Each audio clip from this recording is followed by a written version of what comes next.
The opinions and views expressed by individuals during this broadcast are their own and may not be the opinions of this network, their group, or other organization they may be involved with.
Hey, welcome everybody to the IWK 710 Daily Sesh with us joint hosts, Hobbies, Puppets, and we're chilling here with, not only is he a musician for Lightning in a Bottle Records, but he is also the owner and a president of the Cascade Blues Association, and just a very decent and all guy. Timber Blakely. Hey, I'm so happy to be here. Thanks for letting me have a Saturday afternoon with you. Thank you so much for being here, man, and taking your time as a professional musician to be here. Well, I appreciate I had a rehearsal with the Revival Brothers today, my Allman Brothers tribute band. You can find them on Facebook at the Revival Brothers Band. And so I'm in the Revival Brothers studio right now broadcasting after that rehearsal. So thanks for giving me something to do after the rehearsal. Oh man, that's so awesome. So how does that work? So as a revival band, are they playing somebody else's stuff but with permission with the band, or? The Revival Brothers is a tribute band. It's the only tribute band I play in, and so they play Allman Brothers music. It's a Allman Brothers tribute band, and it's been around for a little over 2 years now. I think we just hit our second year, and the Cascade Blues Association awarded them two Muddy Awards this year: Best New Band and Performance of the Year. So they're really going gangbusters, and we've been able to hit a lot of the festivals. And actually, I just talked to the band tonight. We're going to be releasing some original material in the same vein of Allman Brothers, but with our own twist on it. And they're going to be Lightning in a Bottle Records artists very, very soon. Oh wow, man, that is so awesome! That is so Yeah, awesome, dude. So, we're how excited. does that work when you do a tribute to that with the copyrights and stuff? I mean, Well, when you're playing live, there's no issues because venues have to have licenses for that. So that's not a band issue. Venues buy their ASCAP or BMI licenses, and that entitles them to play whatever cover music they want to with no penalty to themselves. Uh, so that's how that's dealt with. And we're not recording any cover material. So when you record it, you have to pay for the licensing. But when you're just playing it live, you don't pay for that licensing. So it doesn't cost us anything. oh wow, okay. Well, I'm not really sure how that works, but I mean, everybody wants to protect their brand, everybody else's brand. You guys aren't ripping them off or anything. You're a No, tribute. I that's mean, exactly right. growing a strain for Jorge Cervantes without him involved in it. It would be a tribute. I agree completely, and it's just the way the market works. And people can't afford the $400 ticket price for the name brand, so they pay the $20 for the off brand. Boy, that sounds bad, but that's kind of what it is. And also, it's more available in your community, whereas you don't get the Allman Brothers coming through your town ever. So how many bands do you play in professionally? Like as a bass player, how many do you play in professionally, Timber? I play in the Revival Brothers. I play for Chad Rupp and the Sugar Roots. I play for the Bennett Mateo Band. I play for T.J. Wong. I play for the Brady Goss, and then the Brady Goss T.J. Wong Review. There's a cowboy band I do senior facilities with in afternoons sometimes called Chihuahua Desert. And those are the bulk of them. That's pretty much most of what I do. I don't think I forgot anyone. I don't remember Oh, what that number okay. was. I wasn't counting. I'm the stoner, so but it was over five. And most months I'll do a couple shows with each of those bands. Chad I play with at least twice a week. He hosts jams on Mondays and Thursdays, and then weekend gigs. We were in Eugene last night with Bennett Mateo, in Portland tomorrow with Bennett Mateo. So they all just I manage a lot of their schedules, so that helps keep them all out of each other's way for my needs. So, how filled up of your day of being an owner plus performing? Crap. I mean, you're logging. You're like from the time you're getting up, you're awake and baking, working. Cat, you right? It's not uncommon for that to be the case. I'm gigging at least 4 days a week and sometimes up to six, depending on the time of the year. Summertime gets very, very much like that, also with travel and whatnot. Uh, but then in the daytime, for the, so the label represents several of those bands live, like TJ Wong when I book shows for him or Chad Rupp. So I'm responsible for the marketing of those things as well. So that's what I do on Facebook, creating the posters. Thank God for Canva. I couldn't live without that. That's a game changer. But anyway, if you want, I spent forever wishing that my band had that guy that made great posters for them, or that guy that went and booked gigs, or that guy that chased the festivals. And I finally figured out that guy wasn't coming, so I had to become that guy. And so I Right. figured since I'm going to become that guy for this band, I might as well do it for a bunch of bands because it's all the same process. And that's where Lightning in a Bottle kind of came from, although there's more to it than that. So basically, I mean, how do you see the label? Do you see your label as a place for independent artists to, I mean, network and be a part? Or, I mean, it's not really, I don't see it as a dictatorship, but I'm not saying like, all labels are like that either, but A label, there's a range of behavior patterns to labels or personality traits or whatever, and there's a lot of variables in that. My label, we are more of a coalition than anything else. We're a nonprofit. We're working on getting our 501c3 in place by the end of the year. We don't. I don't take any money from my artists, and I don't take any ownership of any of their material. But by plugging them in together, all of them get better results. They all get more. They all have better resources. We're because there's 21 of them across the country right now, and we have New Orleans twice, as we talked earlier with Frenchie Mo and a Gemini Dragon. Paulie Okiri up in Seattle. We have Chad and Johnny Wheels in Portland, and Kyle Roland in Sacramento, and no, hey guys, any of you watching that I forget mention you, don't take it personally. There's too many of my Brady kids. Boss, he's a Uh, piano guy that us puppets, dude. Even a yeah. network boss, dude. She like this, that. I mean, that dude can play the fucking piano, bro. Oh, Brady Goss is incredible, and Brady Goss is in the Revival Brothers too. Is he really? Oh, okay. So he's playing Allman's brothers, like piano riffs, dude. Is he That's right, putting? and he's a singer too, and he also plays with Curtis Salgado of National Blues Treasure. He's his piano player also. So a lot of us that play professionally play with multiple acts because one act can fairly never meet all of our needs. We're just whores. I mean, we like to work a lot. Right, dude. Oh man, dude. And like so, when you guys are playing out, and I mean, you guys have a flair to you, man. And it's like from Chad Rups to Johnny Wheels.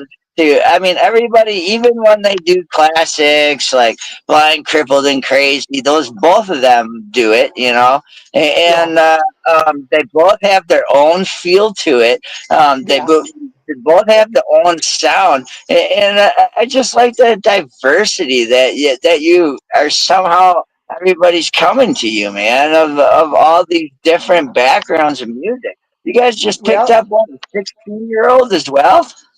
well, we have Bodie Lindy out of South Dakota, and yeah, he's just this amazing young, growing 16-year-old. Like we've been trying to get him to Memphis to the International Blues Challenge, but there were some barriers because his blues society closed and there were rules, and we just weren't able to get around those rules.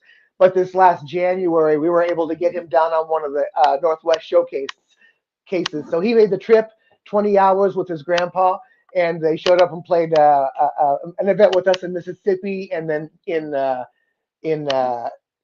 Memphis. And it's so great. He's just this enthusiastic, brilliant, young man, but he's gigantic. He's like almost 6'5" or something, and it was just wonderful to meet him in person after watching him do such great work on Facebook and the social medias. And Bodie Lindy, look him up. He's Outlaw Bodie Lindy. He's awesome, and he's a young man. We're really about blues has a notorious reputation of it being in the process of dying, and I Well, firmly believe that if we can restock its talent pool with young people will start listening to it again. And I think that's a an open thing to do because the young people are looking for music to play with other musicians, and blues is formatted. It's a great place to start, and it expresses the emotions that music is supposed to express in a formatted way that's easy to start with. So anyway, that's one of my goals. that's awesome, man. That's awesome. Happy 710 to Susan and everybody else watching here on the network and on the East Coast. That's almost like let's look at PC Coleman, right? He Oh started yeah. at a young age in his career as a drummer. His dad was a musician. I mean, it's just surrounding yourself around legacies and learning like the trade, man. It's almost like you get that sound. Like, I mean, this guy, I even like TC, I heard him do a Jimi Hendrix song that I was like, wow, man. Yeah, with these masters, they spend their life doing one thing. Drummers in particular, they spend their life mastering time and mastering the variations that make one genre sound like it or another genre. So, yeah, and TC is just an example that he's a first call for any band looking to hire an assassin. We call those guys assassins. Jimmy Bott's another drum assassin. Yeah. So let's talk your career, music career. I mean, you played with some pretty big, great band, right? And was this Uh, like before or after you started your own label? I mean, Okay, so I started playing blues in the Pacific Northwest around 1991, and Pacific Northwest has a very strong blues scene and community, and we've had so many international artists come out of here, like Robert Cray, and I mentioned Curtis Salgado. So we're a hotbed. We always have been for blues, and so I started working blues here in '91 and climbed the ladder, playing with more successful bands and learning their internal machinery. And uh, through that process, I began playing a lot with Jimmy Bott, who is a former drummer from the Fabulous Thunderbirds, and he's based here in Portland. And so in 2019, Paul Gilbert, who's a pretty well-known guitar player, that's saying it lightly if you know who he is. right, Most right. people, I mean, it's like putting them up next to Joe Satriani. I mean, he's depending that on same vein. right. Him and Satriani and Eric Johnson. That's what he is, and he's a really close to being Zappa, Frank Zappa. There's a lot of Zappa esseness to him. Yeah. He's like the Paul McCartney of Frank Zappa, I would say. Anyway, in 2019, he was looking for a bassist to tour his album Behold Electric Guitar. How long do we have? I want to tell a long story or the short story. Oh, dude, we got an hour, man. If Okay, you all right. want. Yeah, The I yeah, mean, so unless you gotta go. I mean, if you hear your wife okay. calling, we can go. Oh no, she's at home. She's probably watching her phone. Right, right, She right. But I she's mean, probably we still gotta smoke 420, dude. All right, I'll try and get it done by 4:20. Right, So right. Well, and then even after 420, I mean, we got time. This is great. This is fun, man. I've waited like years for to sit down and talk to you. And yeah, man. so Jimmy Bott sent me a message. He says, "Hey, this guy Paul Gilbert is looking for a tour, a touring bassist. Are you interested?" And I said, "Do you know who this guy is?" And Jimmy didn't, but I said, "Yes, I'm interested." So Paul sent me a message and he said, "Here's the parameters." He said, "I'll send you two songs." And I was really nervous about the audition because I knew it would be a career changer. So I set it for it to be 2 days. I wasn't worried about the material. I just wanted to get it done with. And so I went and listened to the material, and it was beyond my abilities. It was so fast and so articulate. The two songs, if you want to look them up, Blues for Rabbit, that was the easy one, and Having It off of the Behold Electric Guitar album. So Okay. I panicked for a half hour, and then I just for 16 hours that day I practiced those two songs first at 1/4 speed and then at half speed.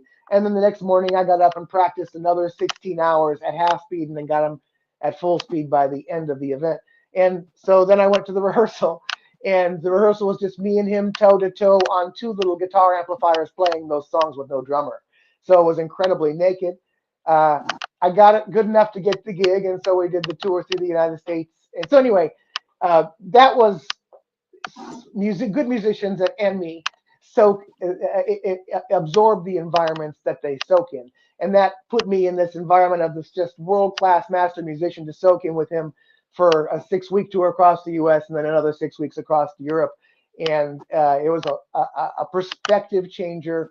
It eliminated any self doubt I might have ever had. You know, Uh-huh. musicians suffer terribly from imposter syndrome.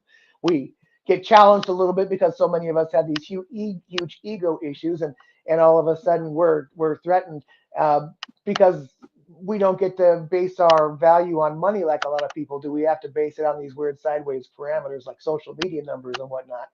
Anyway, Right. yeah, you know exactly. You live in that same world as I do. Uh, so it gave me a confidence that I didn't have before. And then, right after the European tour finished, like within 2 months, COVID lockdown happened. And so I was unemployed for a year and could not perform for a year. And that was when I realized I need to get more organized with this thing to number one, harness the all the tools I just got from this Paul Gilbert tour and all of my other playing with 100 bands over 40 years, however long it's been. I didn't do the math. Just put it in one place to help other people and kind of get control of that. And so that's where I conceived of the record label, and that's when it started. 2020. I can't remember. Paul is better with the dates, but we just entered our fourth year now, if I'm not mistaken. Oh, wow. Okay. So And so that that experience is, I mean, that basically it snapped you out of it, man. Like snapped you into. I mean, do you feel like working with those grades? I mean, how hands on? I mean, they're like helping you, or I mean, how are you as a bass player like sharpening your skill if you're the only bass player? well, you're always playing to the level of those musicians you're playing with, and to the level of material that material is written to.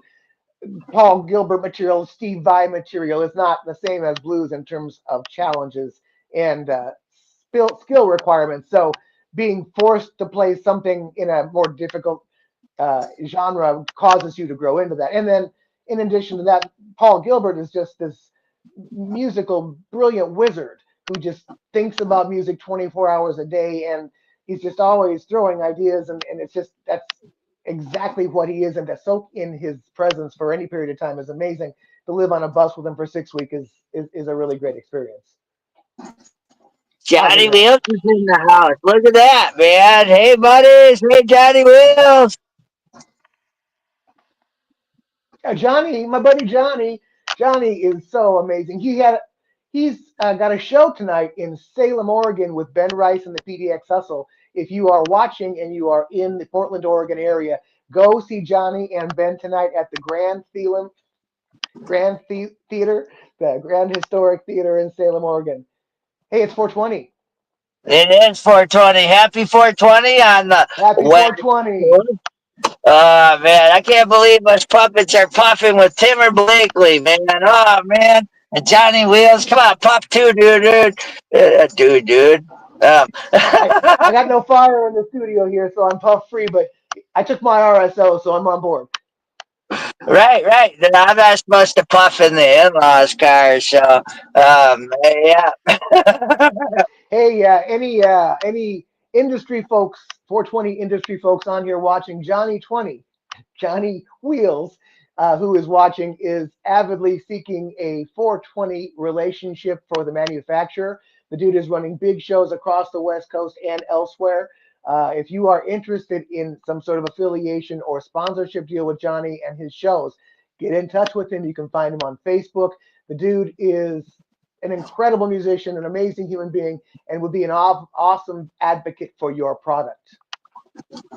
Well, he's one of the first advocacy for being a guy in a wheelchair and medicinal. I mean, he's been like advocate for cannabis for how many years? All of his life, most of he's that's a long time. He is the only quadriplegic band leader we know of anywhere, and he is just amazing. It doesn't matter; he just blows anyone off the stage. Right. So how does that work? Of not just with your blues association, Cascade Blues Association, but your label. I mean, when you are getting all these musicians, are these guys that are just like anybody can join, or I mean, how does that all work to be a part of like the musical professional like community or whatever, you know? All right, so Portland has a very great community, and the Cascade Blues Association is pretty much the hub of that music community. It's supported by both musicians and bands in the Portland area because Portland is a good blues town and always has been. And while we have receded since the lockdown, we are growing again. And actually, it feels like it's getting to be a little exponential, but it's overdue. Uh, so the CBA is a hub for the musicians. It's also a hub for the fans, people that want to support the blues, that love the blues, and like we talked about, the blues are have been struggling and losing popularity because our audience is aging and dying. But we still have large congregations, and those people are proactively working to preserve the blues and to support those musicians making the blues. So that's what the Cascade Blues Association does, is bringing both of those groups together. And it turned out to be symbiotic with the things I was doing with Lightning in a Bottle to take on the president role with that organization to help them get some new priorities and just look at some different things and try and help them grow again because they also experienced that recession process. And so that's that.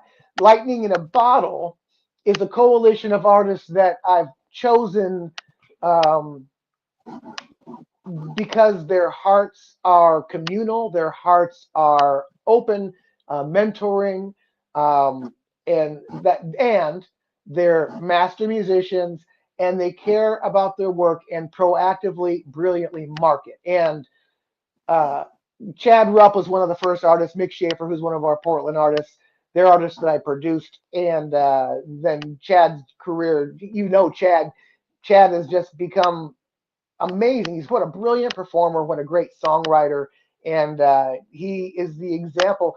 Uh, if you're a musician, if you're anything, I think you should be the most extreme version of you that you can be. I think you should be all the way, unabashedly, not ashamed of who you are, and not apologetically, and just be you all the way. And Chad is like the ideal example of that. He's a kitten in fur clothing, and anyway, Johnny's pretty good example of that too. And I think that that's something that we endorse a lot. I lost my place. Right. Where Well, were we they talking? were talking about how you were selecting artists. Lightning in a Well, bottle. Christian Simeon, we're impressed with Gemini Dragon and Christian Simeon, and like the So two of them together, dude. It's like I mean, dude rips off. I mean, not rips off, but he's sitting there doing Buddy Holly scales to blues music with a country twist. I mean, the guy's just a lot of musically diverse in the play. Yes. So another one of the ways, a big way that we find the artists that we work with is as I do my marketing for Lightning in a Bottle and my artists, I see other people successfully marketing their own ways. I mean, I'm looking to hijack the best ideas I can see, and I expect others to do that. And so I make a mental note when I see somebody doing a really good job. And in almost every case, the people that we've signed solicited us after I'd put them on that list of me seeing them do a good job. And Gemini Dragon was an example of that. He was one of the first ones, and we still are a really small label, but sometimes I'm amazed at the people that want our help, and I think I don't know exactly how I can help you. You're already bigger than I am. But the reality is, these independent artists with about a 5,000 follower on Facebook, maybe 5,000 on TikTok, they are working their asses off, and anybody that will just help a little bit, even with a new idea, even with organizing something, we do more than that. But even just somebody saying, I will help you in a professional manner without charging you money, without taking things from you, it's a valuable thing. So I'm on the lookout for people working really hard that could just use a little bit help and that want to help my people. And those are the relationships we're building. So Gemini Dragon, Christian Simeon, the guy is a marketing genius. He's a hammer. If you just, I don't know anyone that posts more than that guy, and that's a praise because he's so committed to not failing and to just trying everything until something works. And when they tour, they draw really, really well. And when they come to the West Coast, they'll usually line up with Chad Rupp and his rhythm section or something, and we'll do Lightning in a Bottle record reviews. They've played with Paulie O'Keery at the Waterfront Blues Festival last year on a Lightning in a Bottle Records review. So that's one of the resources we provide: touring, plugging in routes, supplying musician support to each other when we can and when we need to.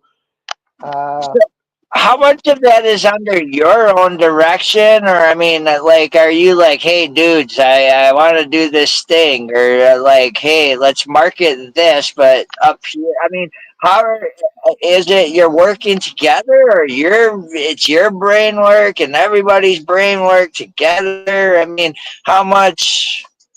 I mean, it's it's it's it's a a lot of combination of a lot of logistics. those. Your brain's probably like, woo! I juggle a lot of balls, but I found out that if I do it in text format, I send a text and that ball's in the air, and I usually have 20 or 30 texts. So uh, the things that I will direct is plugging Gemini Dragon into Paulie O'Keery to plug in some tour routes.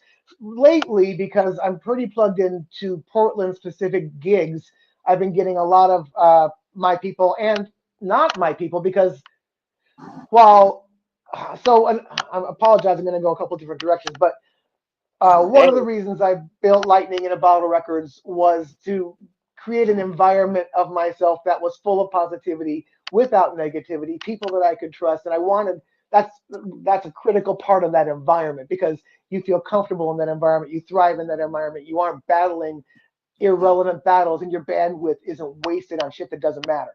So that's another big uh, absolute that is a part of the artist that we choose for Lightning in a Bottle Records. Anybody that I've chosen that is one of my artists, I'll vouch for them. I trust them. That's why they're with me. And if I don't, they're not.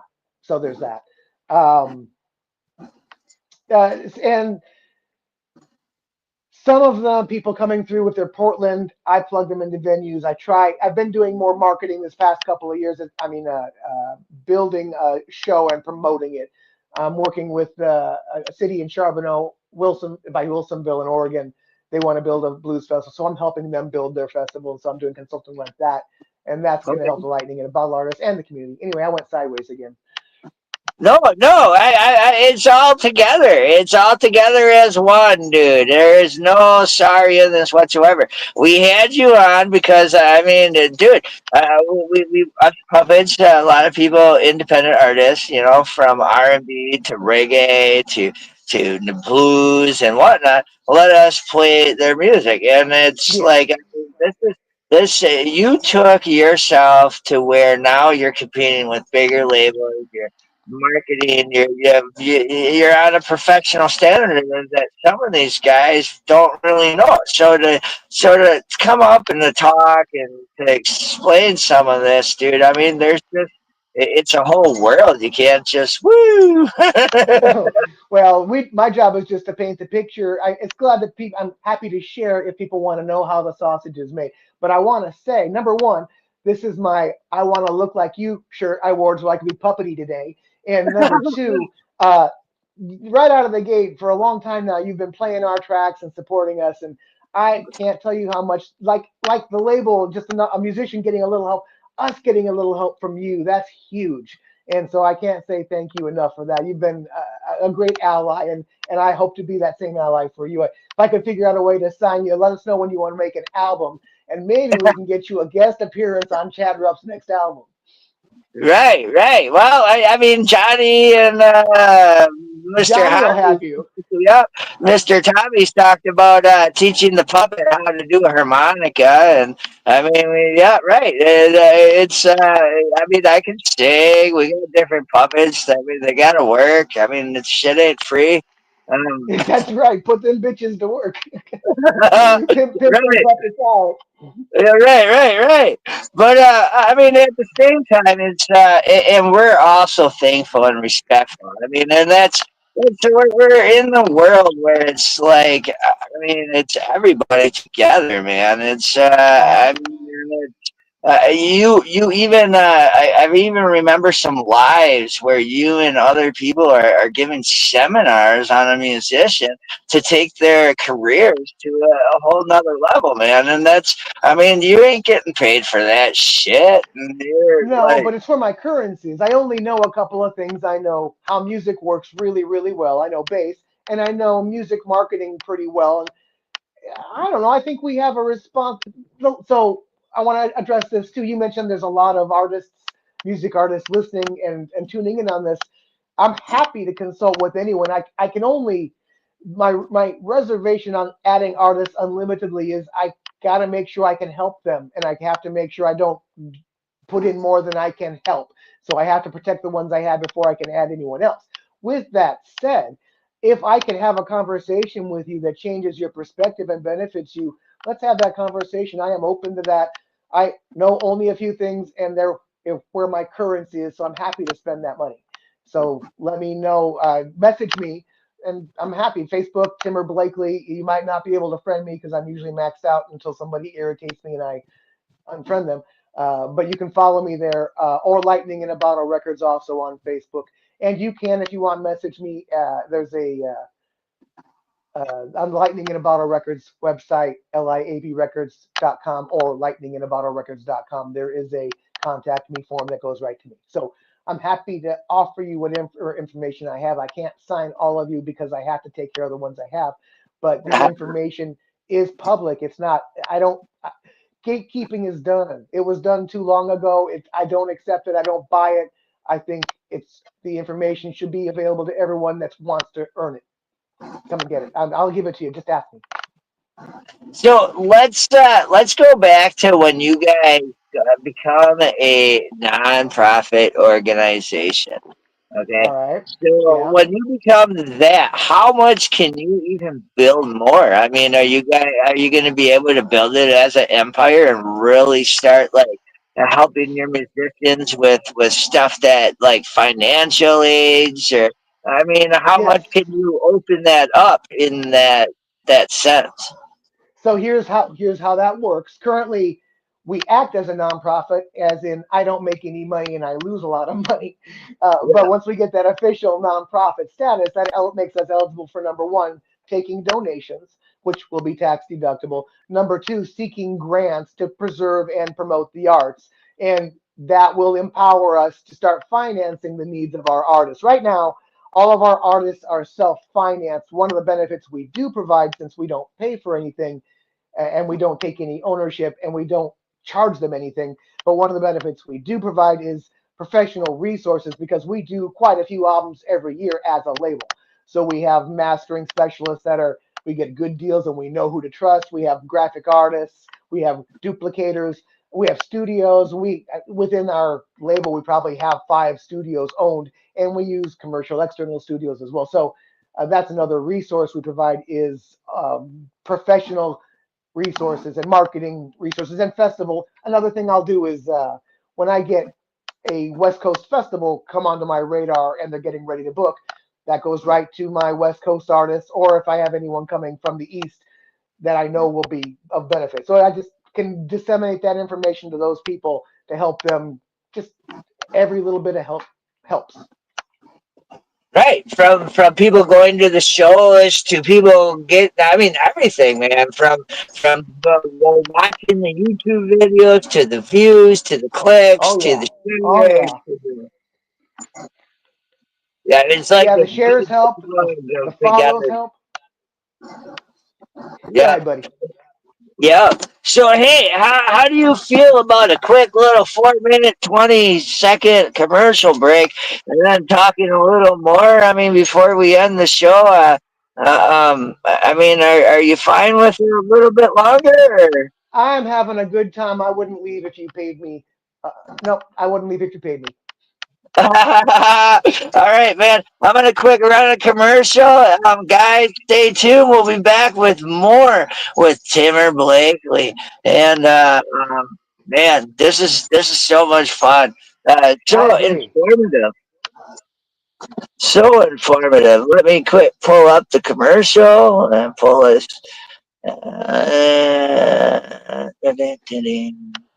LightningInAboutOurRecords.com, Lightning in About Our Records on Facebook. Give us a follow. Every follow helps, and we want to know you. And we got good music and people that you want to support. Oh, amen to That's a that. commercial. That's your pre-commercial. I love it. And it filled in the time, and here we go. I'll see you guys back in 4 minutes and See you in 20 420. here on Knock Network.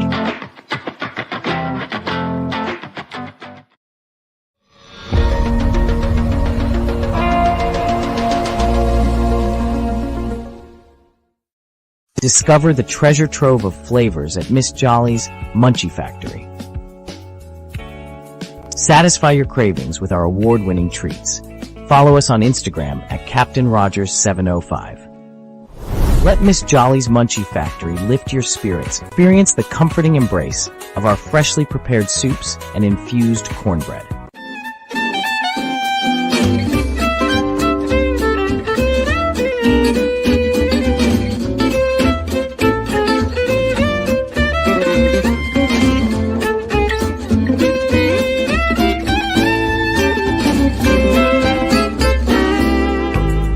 Are you frantically pondering away on your keyboard these days? To discuss your views, share your passions, teach a skill, or share a craft to the masses on social media. Podcasting is a bright light that can help you reach a diverse audience. And the NOK Network can help. Even if you have no experience, NOK Network will work with you to develop your content to air on our diverse network to reach a wide audience, allowing us to grow together. Podcasts are aired on multiple platforms simultaneously across social media and streaming sites live through our network. Contact us and let's chat about how we can help you develop your podcast and join the NOK team.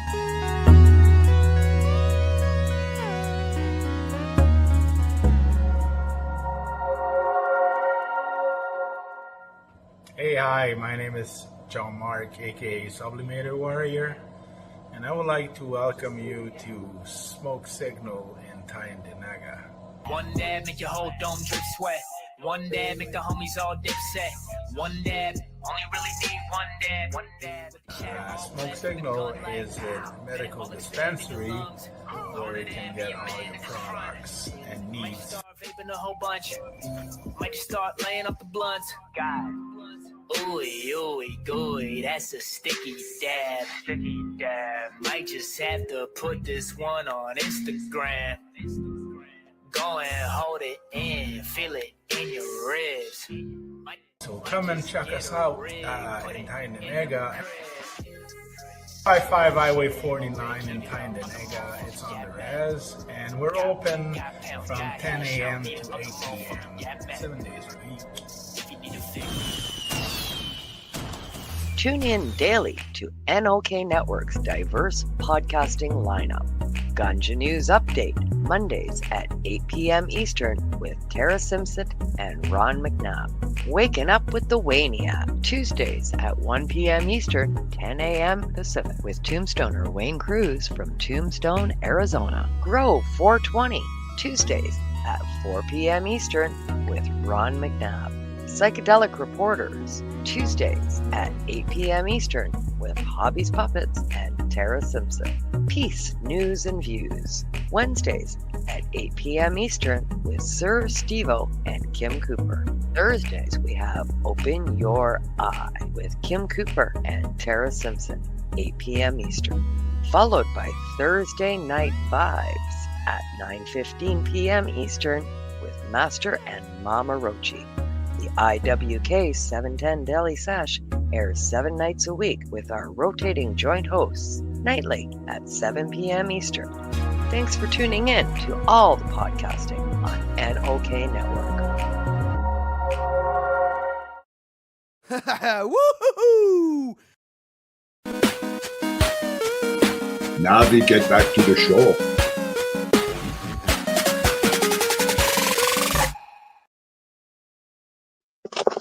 Oh man, I'm back, but I forgot to turn the commercial camera. What?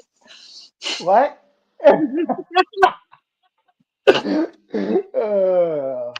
Indeed. Oh man, this is so great down here, dude. We're down here with my brother, me and my brother and Mr. Hobbies and the family for Mardi Gras, dude. And it's like big festivals, and this is like a break from all the festivities. And You're probably gonna need a week-long nap after this.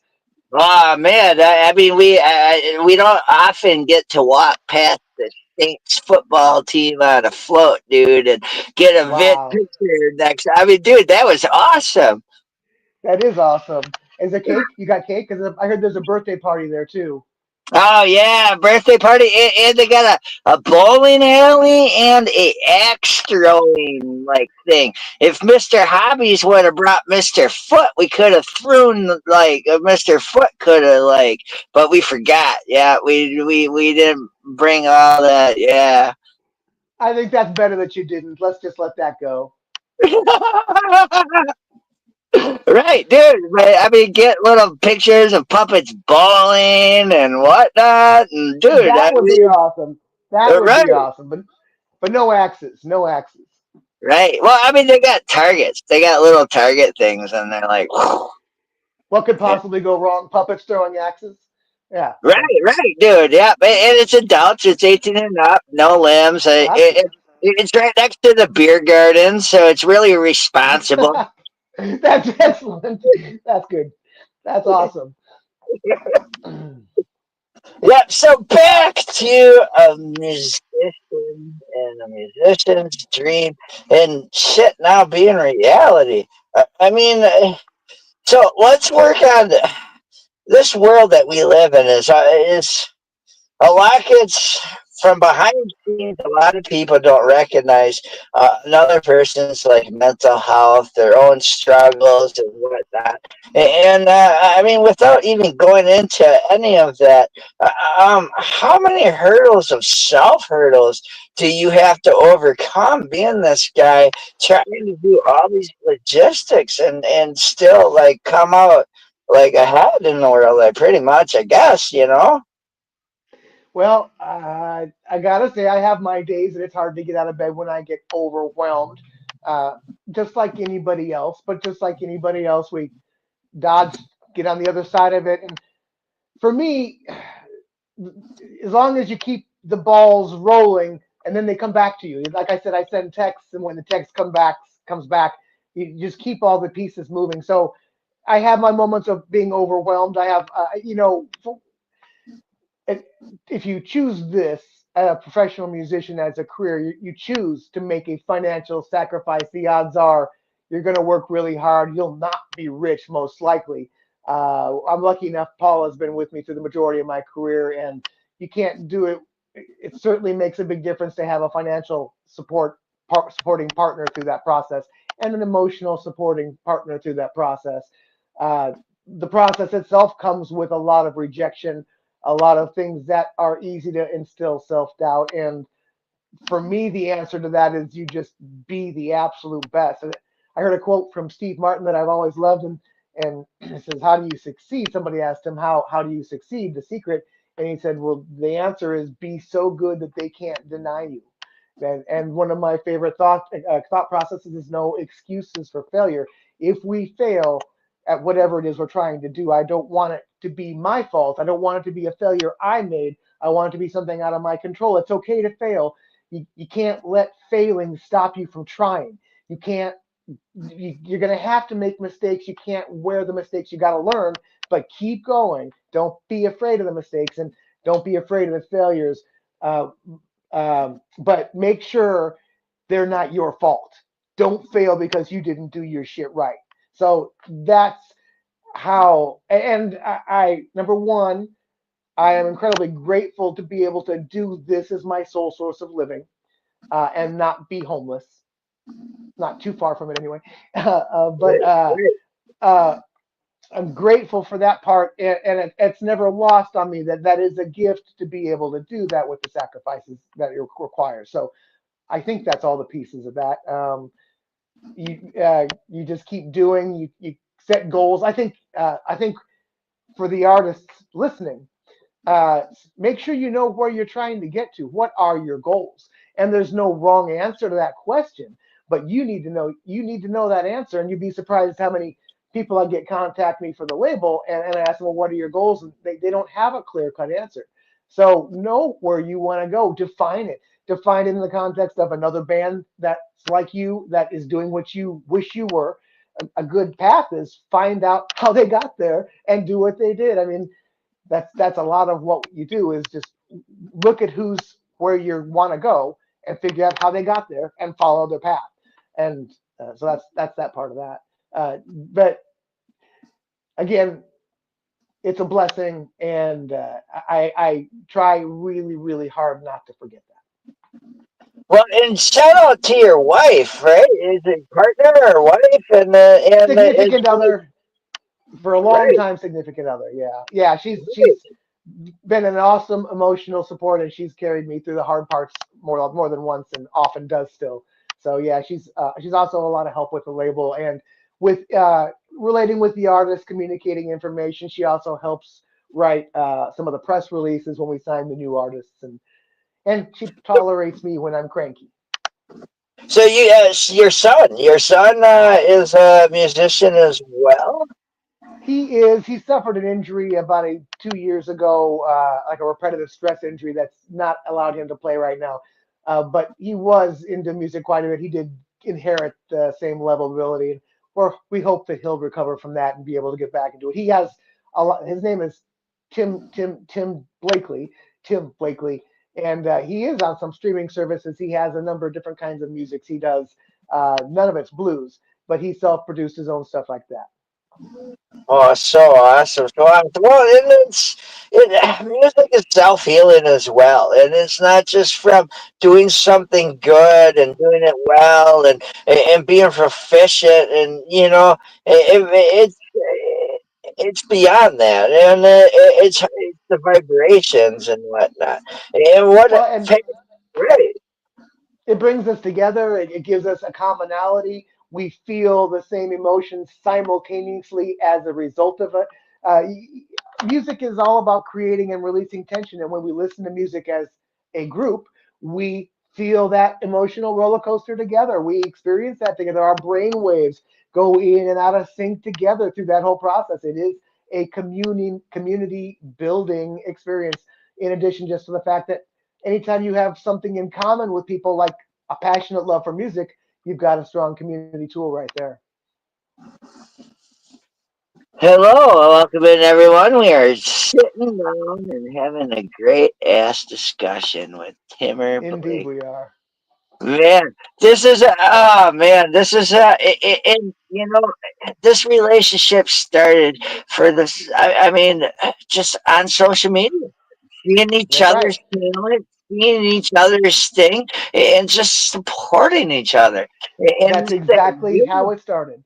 right. It is that unity of individuals, strangers, same love, passion of just creating. I mean, there's just a distraction in the world through music or whatnot. It's certainly something we need now with the din of chaos that we're surrounded by and the fear that they try to bring that us to. And this takes us away from that. This isn't that. This is the barrier to that for now. It's our place of refuge when that is going on.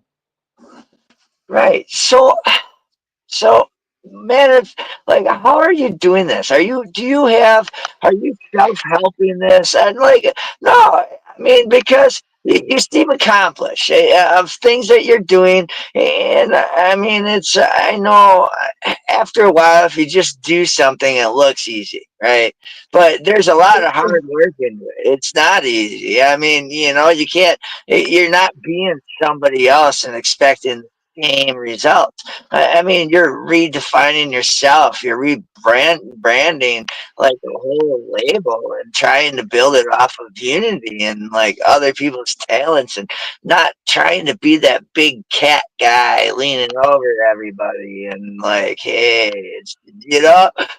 I do. I could start by saying typically bass players have a different disposition to begin with. They don't want the limelight. They're happy to be back supporting, and so there's that as a starting point.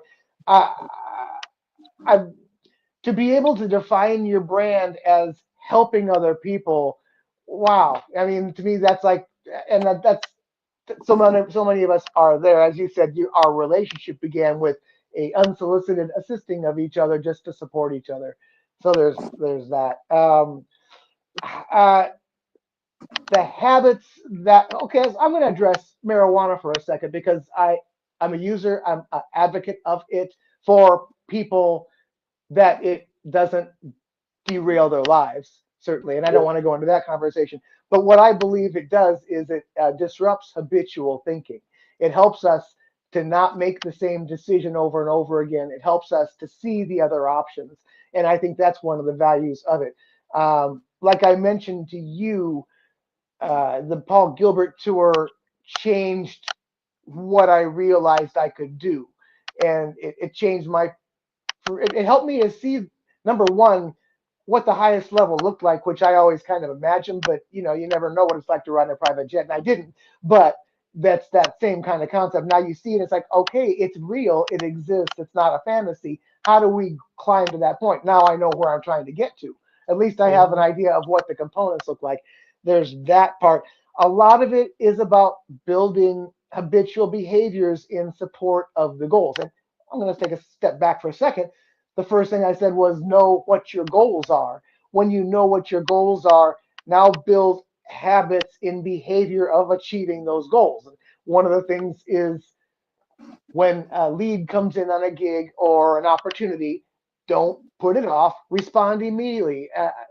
That's it. When the gig comes in and you put the band in place, don't wait to hire the band or whatever that is. Do it immediately. Don't procrastinate because number one, that's how balls get dropped, and number two, that's where you start to fail and things get put off.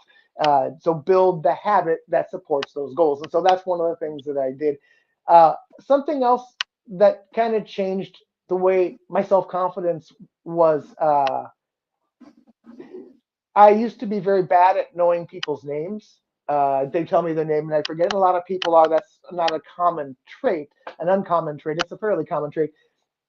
And I just, at some point through this growth process, decided to build the habit of memorizing people's names. And you can use whatever mechanism, but I just use some sort of association. But I stopped for a moment and parked that name. And it doesn't always work, but I keep exercising it.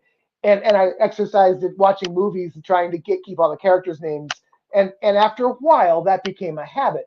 And the value of that was twofold. It helped people to actually realize that I did care about them. Sometimes when you don't, it made me more. ready to engage people because I knew their name and I wasn't hesitant because I didn't know what to call them. And when that happens, they start to understand you do want to engage with them. Whereas when you're less confident with that, they don't realize you want to engage with them, and it changes the nature of the relationship. And another thing is through this process, work comes to me that I get to hand off to other people, and that helps me keep these people close and work it all together. It's all just been like anything, built one layer at a time and grown into what it is now, and with always the effort to refine the process. And I'm real babbly, but that's okay. No, The it's great.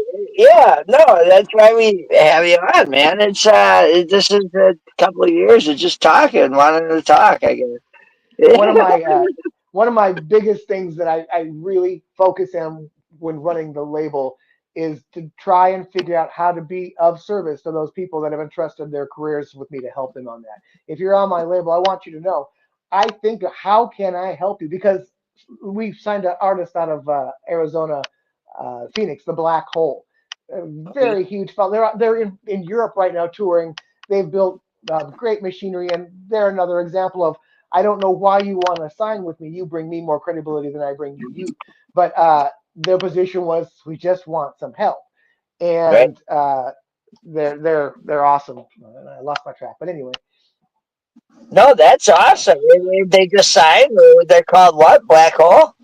the Black Hole. If you're on Facebook, go find the Black Hole. If you're in Poland, I think they were in Poland last week trying to stay warm. Oh wow! So that brings us to back to your other hat, which is the president of the Cascade Blues Association. Now, how far does that? Are are you like? Yeah, that's like a national level now. Now you're taking your blues in your area and sharing it with other associations, and like in Memphis and That's true. other things. And I mean, you guys even have accredited, validated awards for the Cascade. Like, what's your what, the Muddy Blues? The Muddy Ward's named after Muddy Waters. We just had those in January. Yeah, it's so the cast. So there's the Blues Foundation is based out of Memphis, and they are kind of like the Vatican of blues organizations. If you have a Portland Blues Association or an Austin Blues Association, they'll be affiliated to the Blues Foundation in Memphis. So they're kind of the one that we all tie into. And yes, I'm the president of the Cascade Blues Association, and we are Pacific Northwest based primarily in Portland. There's two other blues societies up north in Washington, and one other in Southern Oregon. Actually, two others in Southern Oregon. But we're the largest. We're one of the largest on the West Coast, and we are growing at a pretty decent rate this year. I think we picked up 7% new membership this year already, and that's one of our priorities. The more people, again, we're about bringing communities together, the musician community and the audience community, and now we're really chasing youth. So a lot of the goals for the Cascade Blues Association aren't dissimilar to Lightning in a Bottle Records. So a lot of the tools that I've developed for Lightning in a Bottle Records are also working with the Cascade Blues Association, and it gives me a parallel tool to do things for outside artists like I would for Lightning in a Bottle that aren't Lightning in a Bottle folks. Or it doesn't really matter. I would do that as a community member either anyway. But as the CBA president, that's how that contact is initiated frequently. Um, we're the Seed Cascade Blues Association. If you're in the Portland, Oregon area, we are promoting youth blues jams. I think you might have mentioned that earlier. Also, we have one the third Wednesday of each month at Mekong Bistro in Portland, Oregon, hosted by a different, uh, usually a Lightning in a Bottle Records artist each month, and with a different workshop topic to begin it. The next one I'm hosting with Gino Mateo from Bennett Mateo Band and our in-house drummer Alec Don, and our clinic will be on dynamics in a band context and how to really define those. There's another jam going on at Artichoke Music, which is a community-supported music venue and teaching facility in Portland, and that will be the first Monday of each month, hosted by Dave Fleschner. And these are designed to bring youth into a place to make music in a supported, controlled positive environment with a safety net. And these are also open to the experienced musicians to come and serve that mentor role. Again, creating these mentor-mentee relationships. I don't know if mentee is a right word, but anyway, so that's a lot of what the Cascade Blues Association is doing. Uh, and then we are working with blues societies across the country when the lockdown hit. Everything took a hit. Every business we all know, except for the mail order ones, took hits during that and are still in the recovery process. And a lot of blues societies across the country aren't an exception. Some of them are slower in coming out of that collapse than others are. But we're starting to see a lot of them start to hit hard, and we are working together to support each other as communities. Like you said, the Portland Blues Society, the Cascade supports the Washington Blues Society. We brainstorm together. We function together. We yes, it's all again more communities connecting communities. Wow, man, that's it. Well, so your preservation of the blues heritage with the mentorship program. I mean, that's wild. I mean, that's lots of cities have done that with lots of different kinds of instruments. Like even down here, as an example, off of the French Quarter Street, from like the brass and the jazz and all that Oh yeah, different. So absolutely. I how? want to say one other thing. Hold on, before you go on. Yeah. With the Cascade Blues Association, there is a board. There's a vice president who's Ray Gordon. There's also a board of a few people, and I gotta say, I don't do it by myself. They are brilliant. They are in most cases more organized with me in the details that need to be done, and they are just fully empowering of the whole thing, and they're all just amazing people to work with. So and the same with Lightning in a Bottle. It's not just me. Chad Rupp does a lot of work. All of the anyway, it's always about never just one person. Anyway, go ahead No, with your you question. got you got like a whole community. You got the sound guy, the engineer, Yeah. like everybody together. Like, and I mean, like back to the professionalism. You're outputting something at a professional level to where you want to execute it, and it's gonna take the time. It's gonna take that extra care, that extra finesse, that extra help, and so now with these blues associations, are you getting recognized in like I guess professional musicians? Well, again, let's give um, a shout out again to CTC, who was a drummer for like BB King. So like Yes. legends and stuff. Are you guys getting recognized throughout the blues community of actually, from your guys' idols? I mean, it's Uh, my guys, most of my guys sit not. You got to just define who the idols are. We were in Memphis in January. Lightning in a Bottle. Chad Rupp and Paula and I go to represent the label, and we also go to represent the Cascade Blues Association. And John Nemeth, who's one of the most recognized harmonica players, was there. All of us played with them, so we sit parallel to a lot of the national names that you know. One of the they're not that far away from us.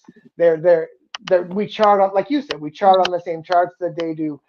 They just have bigger budgets than we do, and they're just doing it a little better than us for now. So my guys are getting that recognition and parallel markets, and that's one of the goals we're trying to achieve is to get them to be perceived with the same significance as those other artists.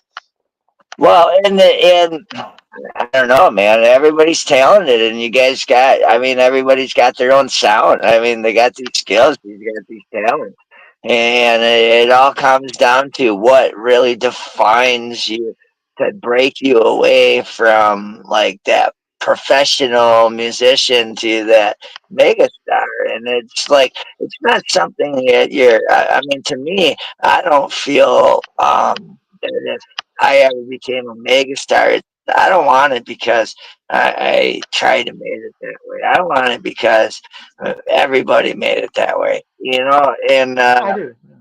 in musicians, it's like I see these careers out there and these selfless people, are the ones that, are taking care of their teams, taking care of their crews, from the wardrobe lady to everything, I mean, Yes. and they're shouting them out on lives. They're shouting them out on ways to the studios and shit. And it's like, I mean, those are the people that are becoming something. Somebody that's like making the whole world feel like they're a part of it.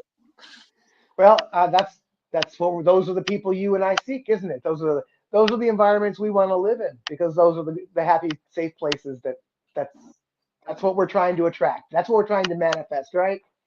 You're right, right, right. Well, thank you so much, Timmer, man, for coming on to the show. The missus came to the window and said, "It's time for me to go." Yeah, Too much uh, fun. yeah, Well, right, thank right, you. right. It's time to wrap up working. Yeah, we're down here. Go have some cake. Go have a happy birthday party. Thank you all for sharing your time with me. If you do want to send a question, Timur Blakely on Facebook, or send it to the Lightning in a Bottle Records website, contact us. I'm happy to answer any questions or help you in any way I can if I can. And thank you for always being my friend and all of your support. I will continue to tell your legendary tales. And anytime you want me and any of my people back with you, we're there. Oh, awesome, man. It's so, and I love it, dude. I love the hashtag of bottle puppets. And it's Yeah, me really too. great. You made me feel like a part of your community. And Paula, Hey, man, thank you so much for being here and supporting this guy right here. And it's, oh, man, this is so awesome. Anything you want to say before we close up? just thank you for everything you're doing. Thank you, your community, for allowing me to be a part of it. And I want to do this again. Sweet. Sounds great. And thank you, everybody, for watching on replay. Go follow Lightning in a Bottle Records on Facebook, social media, Spotify, YouTube. Interact, comment, be a part of the community that this man right here is building with like a whole community of people. There you go. Yeah. Thank you so much. Hey, thank you so much. And thank you for watching IWK on 710 Daily Sesh with us joint hosts, Hobbies Puppets, here on Knock Network. Okay, now I can run the commercial and go and holy. Have a good commercial. All right, Timmer, have a great one. I'm gonna run the things and then I'm gonna go run to the missus and Have a whatnot. good night. We'll be in touch. We're going to set up some more fun. All right, sounds great. And have a great night, everyone. Enjoy your Good night, Saturday. everyone. Woo.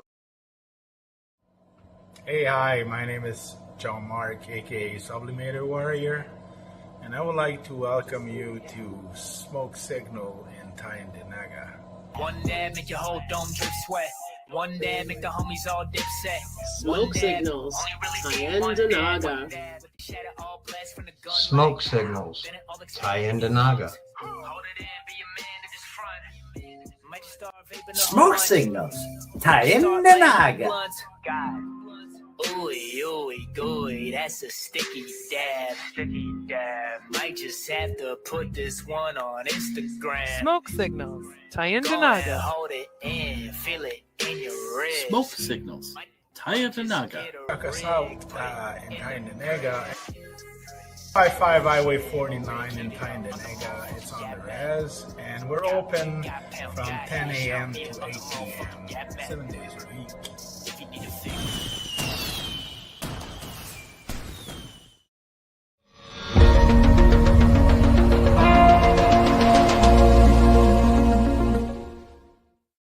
Discover the treasure trove of flavors at Miss Jolly's Munchie Factory.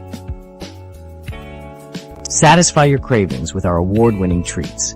Follow us on Instagram at Captain Rogers 705. Let Miss Jolly's Munchie Factory lift your spirits. Experience the comforting embrace of our freshly prepared soups and infused cornbread.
Naga.